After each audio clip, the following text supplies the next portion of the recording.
এসে এই জানলার সামনে এসে দাঁড়ায়। আর এখানে সব খেতে খাওয়ার জন্য দেখুন, এই মধ্যপ্রদেশের মধ্যে ভারতের দ্বাদশ জ্যোতির্লিঙ্গের মধ্যে দুটো জ্যোতির্লিঙ্গ রয়েছে, এক হচ্ছে মহাকাল জ্যোতির্লিঙ্গ আর হচ্ছে ওমকারেশ্বর জ্যোতির্লিঙ্গ। এখন এই যে এখানে লেখা আছে জয়শ্রী প্যালেস, আমি এখানে আজকে আসলাম। এই হচ্ছে এদের রুম রয়েছে দেখুন।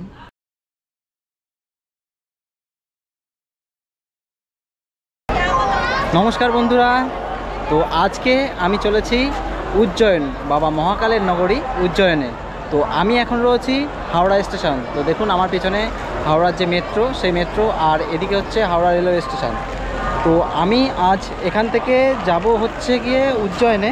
তো হাওড়া থেকে আমি ট্রেন ধরবো 22912 হাওড়া ইন্দোর শিপ্রা এক্সপ্রেস। 5টা 25 থেকে হাওড়া থেকে ছাড়ে এবং পৌঁছাবে উজ্জয়নে মানে পরের দিন রাত 9টা 55, প্রায় 10টা। তাহলে চলুন এখন দেখি ট্রেনটা কোথায় দিয়েছে, তারপরে যাত্রা শুরু করা যাক উজ্জয়নের উদ্দেশ্যে।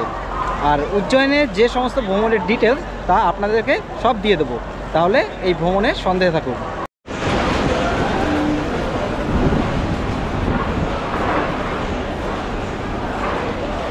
তো এই হলো S4, S4-এর পরে হচ্ছে S3। তো এটা হচ্ছে S3 62। আমি এই হচ্ছে S3 দেখুন, এই ট্রেনতে আমার উঠতে হবে। তো এই হলো, তো শিপ্রা এক্সপ্রেস এখন হাওড়া থেকে ছাড়বে। দেখুন এই ওয়াশরুমটা আমি দেখিয়ে দিচ্ছি।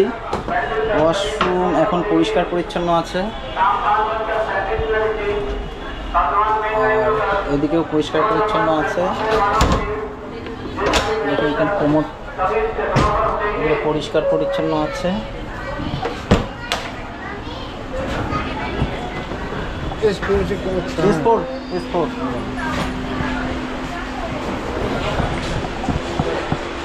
আর আমার সিট হচ্ছে 62 আপার। তো এই উপরেরটা হচ্ছে আমার সিট, এই হচ্ছে আপার সিট। আর এদিকে রয়েছে, তো এদিকে এখন লোকজন ওঠেনি, তো হাওড়া থেকে পরে হয়তো লোকজন উঠবে। যাই হোক এখন মোটামুটি ফাঁকা আছে। তো আমি আমার সিটে এখন উঠে পড়েছি।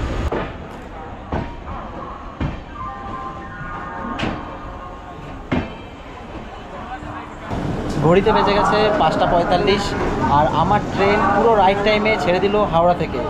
তো এরপরে 94 কিলোমিটার ঘুরে গিয়ে দাঁড়াবে বর্ধমান জংশনে, আর বর্ধমান জংশনের টাইম হচ্ছে 7টা 5 তাহলে চলুন এবার যাত্রা শুরু করা যাক উজ্জয়নের উদ্দেশ্যে।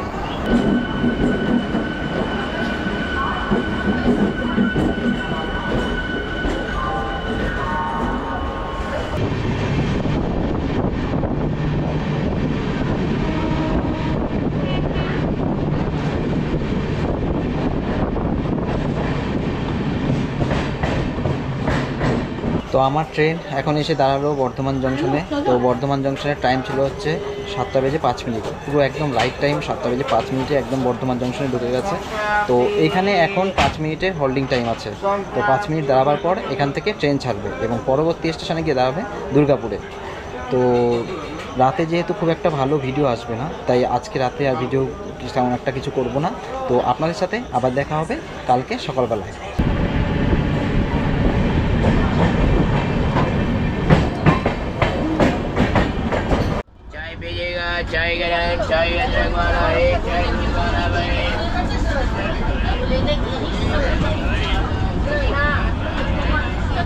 গুড মর্নিং বন্ধুরা, তো আমি এখন এসে পৌঁছালাম মানিকপুর জংশনে। তো এই মানিকপুর জংশন উত্তরপ্রদেশ স্টেটের মধ্যেই পড়ে। আর কলকাতা থেকে মানিকপুর এখনও পর্যন্ত আমি 902 কিলোমিটার জার্নি করে ফেলেছি। তো এখন বাজে 9টা 40, আর আমার ট্রেনের টাইম একদম পারফেক্ট আছে, আর অ্যাডভান্সও রয়েছে, মানে 2-3 মিনিট করে। অন্যান্য ট্রেন যেমন লেট থাকে, এটা একদম লেট নেই। এখন বাজে সকাল 9:30, মানে 9টা 40 মানিকপুরের জংশনের টাইম ছিল। তো এইখানে মানে যা ঠান্ডা রয়েছে, আমাদের ওদিকে তো এত ঠান্ডা নেই, তো এখানে প্রচণ্ড ঠান্ডা রয়েছে। মানে 9টা 40 দেখুন, ওয়েদার দেখে মনে হচ্ছে ভোর 6টা বাজে।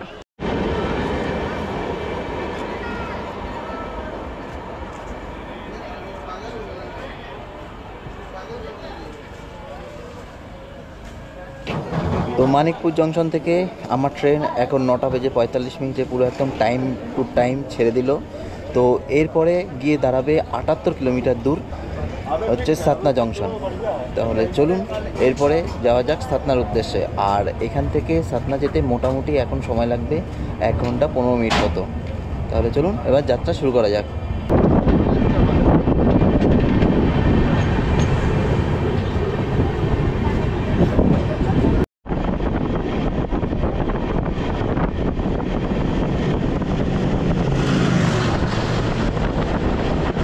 তো সকালবেলায় এখন খিদে পেয়েছে যেহেতু, তো কিছু তো খেতে হবে বললাম। তো কালকে আমি মানে ট্রেনে ওঠার আগে আমি মুড়ি তারপরে ঝুড়ি ভাজা এগুলো কিনে নিয়েছিলাম। আর সকালে এখান থেকে যে ট্রেনে উঠেছে তো এখান থেকে একটা সিঙ্গারা কিনে নিলাম। তো এখানে 10 টাকা হচ্ছে সিঙ্গারার পিস। তো আপনাকে দেখিয়ে দিচ্ছি। তো এই হচ্ছে সিঙ্গারা, আর এই কালকে আমি মুড়ি নিয়ে উঠেছিলাম। তো এখন সকালবেলা একটু খেয়ে নিই, তারপর আপনাদের সাথে আবার কথা হচ্ছে।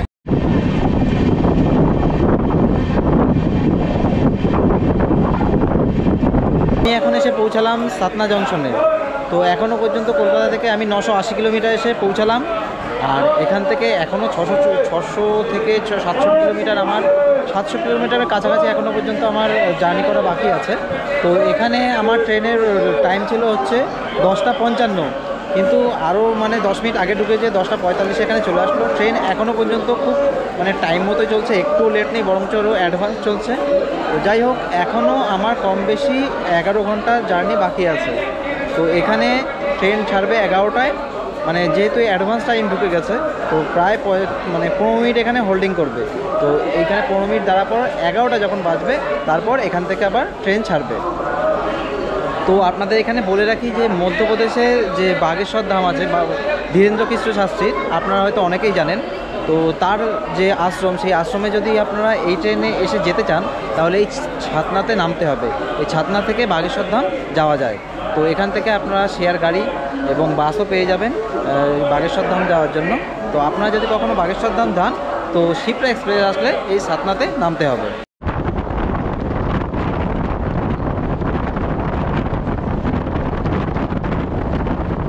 তো আমি এখন এসে পৌঁছালাম বিনা জংশনে। তো বিনা জংশন হলো পশ্চিম মধ্য রেলওয়ে স্টেশন, আর এটা হচ্ছে ভোপাল ডিভিশনের মধ্যে পড়ে। তো এখানে ট্রেনের দাঁড়াবার টাইম হচ্ছে 5 মিনিট।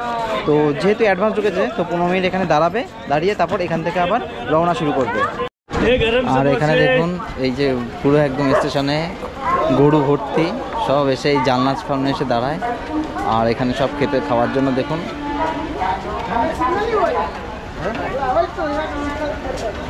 যেহেতু আমি উজ্জয়নে যাচ্ছি তো উজ্জয়ন সম্বন্ধে আপনাদেরকে বলে দিই। তো উজ্জয়নের আগের নাম ছিল অবন্তিকা। উজ্জয়ন ভারতের সপ্তপুরীর এক পুরী এবং ভারতের দ্বাদশ জ্যোতির্লিঙ্গর 3য় জ্যোতির্লিঙ্গ অর্থাৎ মহাকালেশ্বর মন্দির এই উজ্জয়নে অবস্থিত। এছাড়াও ভারতের সপ্তপুরীর এক পুরী এবং ভারতের যে 4 জায়গায় কুম্ভ মেলা হয় তার মধ্যে এই উজ্জয়নে কুম্ভ মেলা হয়। তো ধার্মিক দিক থেকে উজ্জয়ন খুবই নামকরা। তো আপনারা কিন্তু এখানে আসবেন। আর এই মধ্যপ্রদেশের মধ্যে ভারতের দ্বাদশ জ্যোতির্লিঙ্গের মধ্যে 2টো জ্যোতির্লিঙ্গ রয়েছে, এক হচ্ছে মহাকাল জ্যোতির্লিঙ্গ আর হচ্ছে ওমকারেশ্বর জ্যোতির্লিঙ্গ। তো আমি এই দুটোই জ্যোতির্লিঙ্গ আপনাদেরকে দেখাবো। তো প্রথমে আমি যাব মহাকালেশ্বর মন্দিরে।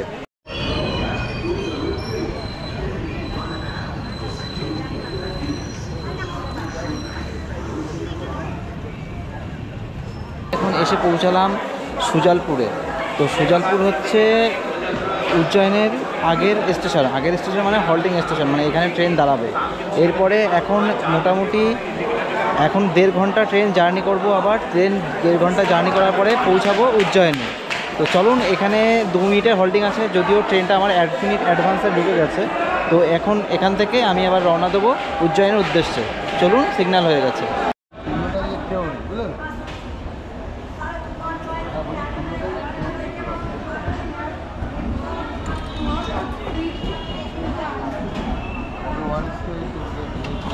তো ফাইনালি আমি এখন 1664 কিলোমিটার জার্নি করে পৌঁছালাম উজ্জয়ন জংশন। আর হাওড়া থেকে এই উজ্জয়ন আসতে আমার সময় লাগলো 29 ঘন্টা। তো যাই হোক, এখন আমি এখানে চলে আসলাম। তো এখান থেকে আমার এখন যেতে হবে হোটেলে। তো এখান থেকে আমি হোটেলে যাব। আর কোথায় হোটেল নিচ্ছি, হোটেলের কি নাম্বার, সেগুলো আপনাদেরকে সব ডিটেলস দিয়ে দেবো। বলো বলো বলো।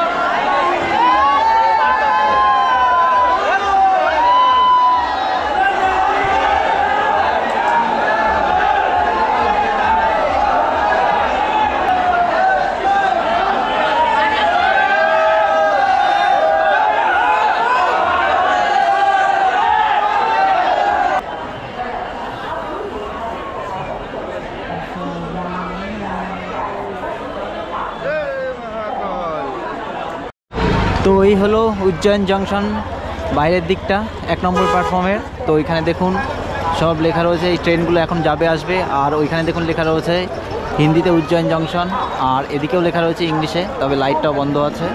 আর 1 নম্বর থেকে আপনারা বেরোলেই এইখানে সব রয়েছে, এখানে দেখুন সব অটো দাঁড়িয়ে রয়েছে, এই অটো করে আপনারা সব হোটেলে যেতে পারবেন। আর ওই দিকটায় রয়েছে হচ্ছে মেন রোড। তো এইখানে দেখুন আমি ওইখানে উজ্জয়ন স্টেশন ছিল, ওইখান থেকে রাস্তা পার হয়ে আসলাম, এখানে একটা হোটেল রয়েছে, হোটেল স্টেশন ভিউ, একদম স্টেশনের উল্টো সাইডে। তো আমি এখানে এখন চলে আসলাম, সামনে লাল কালারের একটা গেট আছে বললো বাস স্ট্যান্ডের ওখানে দাঁড়াতে বললো, তার কারণ ওখানে আমি যে হোটেল থেকে আমি যে হোটেল বুক করেছি সেখান থেকে আমি নিতে আসবে। আর আমি এখানে বলে রাখি যে আপনারা এই স্টেশন থেকে যদি মন্দিরে যান তো এখান থেকে স্টেশনে মন্দিরের ভাড়া নিচ্ছে মাত্র 20 টাকা। তো দেখুন এই যে এখানে লেখা আছে জয়শ্রী প্যালেস, আমি এখানে আজকে আসলাম। এই হচ্ছে এদের রুম রয়েছে, দেখুন এখানটায় উপরেও ওদের রুম রয়েছে। আর হচ্ছে গিয়ে এই যে দাদা রয়েছে অভিষেক, এই দাদা হচ্ছে দিয়েছে আমাদের রুম, এই হচ্ছে আমার রুম। তো এই রুমটা আমি থাকবো। তো হোটেলে আসার পরে আমি এখন একটু ফ্রেশ হয়ে নিলাম, ফ্রেশ হয়ে এখন যেহেতু রাত প্রায় 11:30 মানে 10:30 11টা বাজতে যায়, তো এখন আমার খেতে পেয়েছে যেহেতু সারাদিন কিছু খাওয়া হয়নি। তো আমি ওইখান থেকে হেঁটে হেঁটে আসলাম। আর এই হচ্ছে মন্দির যাওয়ার রাস্তা, দেখুন এখানে অনেকে সবাই এখান থেকে আসছে। আর এই রোডে প্রচণ্ড ভিড় রয়েছে, আর এখানে দুই সাইডে প্রচুর দোকান রয়েছে দেখুন।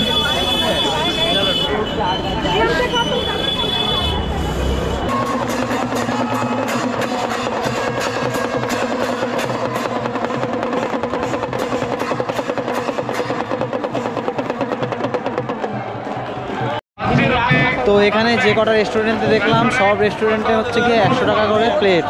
তো বাজেট একটু কম, তো দেখি আমি একটু কমে পাই নাকি। তো একটা দোকান পেয়ে গেছে, এখানে দেখুন এখানে লেখা রয়েছে 80 টাকা, আনলিমিটেড ভোজন থালি 80 টাকা। তো এই যে হচ্ছে রেস্টুরেন্ট, তো যাই এখানে দেখি।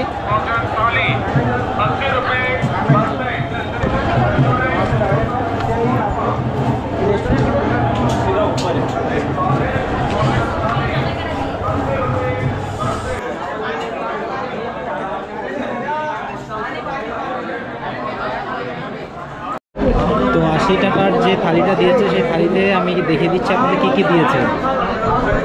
তো দেখুন এখানে ডাল দিয়েছে, এখানে একটা আলু মটরের তরকারি, আর এটা হচ্ছে আলুর তরকারি, আর হচ্ছে রুটি, আর এখানে দেবে ভাত দেবে। এই হচ্ছে টোটাল থালি 80 টাকার। আর এই 80 টাকার থালিতে কিন্তু মানে কোনো আনলিমিটেড, আপনি যত খুশি নিতে পারেন, মানে পেট চুক্তি খাওয়া। এখানে কোনো মানে 80 টাকার মধ্যেই সব, আপনার যতবার নেবেন ততবার কোনো এক্সট্রা টাকা নেই। তো আমি যে রেস্টুরেন্টে খেলাম সেই রেস্টুরেন্টে এখান থেকেই মন্দির দেখা যাচ্ছে, আপনাদেরকে দেখিয়ে দিচ্ছি। দেখুন দূরে ওই মন্দির লেখা রয়েছে ওম।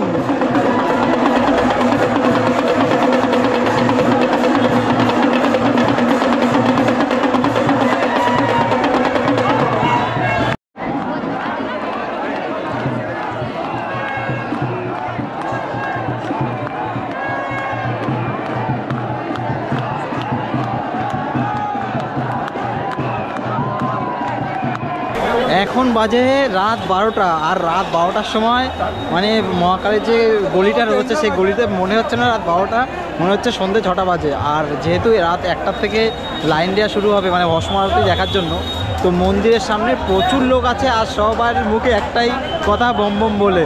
তো আপনাদেরকে তো দেখিয়ে দিচ্ছি, তো দেখুন এখানে মানুষের উত্তেজনা কেমন।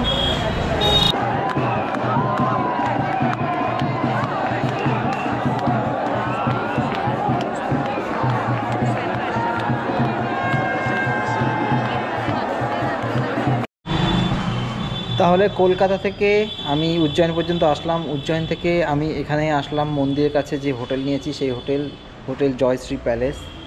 তো উজ্জয়ন ভ্রমণের প্রথম পর্ব আজ এ পর্যন্তই, দেখা হবে আপনাদের সাথে দ্বিতীয় পর্বে। সকলে ভালো থাকুন, নমস্কার, শুভরাত্রি।